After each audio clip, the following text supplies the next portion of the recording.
Prej më shumë se 15 vitesh jeton në Greqi, por lidhjen me gjuhën dhe kulturën shqiptare e ka ruajtur të fortë. Majlinda Lipi është mësuesja që prej 7 vitesh drejton kursin e gjuhës shqipe, Sevasti Qiriazi në Katerini, ku mëson fëmijëve të emigrantëve shqiptar gjuhën e prindërve të tyre.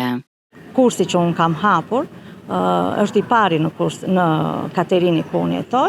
I kam vënë emrin e Sevasti Qiriazit për të nderuar edhe Korçën nga unë vi dhe këtë mësuese të parë të gjuhës shqipe, sepse kur kam mbaruar fakultetin për gjuhë letërsi nuk e kisha menduar kur që do të kisha bërë profesionin më të bukur që mund të jetë në botë, të mësosh fëmijëve në mërgim gjuhën shqipe, gjuhën e nënës. Majlinda thekson se ruajtja dhe përcjellja e gjuhës shqipe tek brezat e rinj ka një rëndësi të veçantë për identitetin kombëtar. Ajo u bën thirrje prindërve shqiptar që t'i regjistrojnë fëmijët në kurset e gjuhës shqipe, në mënyrë që ata të mos u mbasin lidhjen me rënjët dhe kulturën e tyre. Që të ruash gjuhën shqipe duhet shumë punë.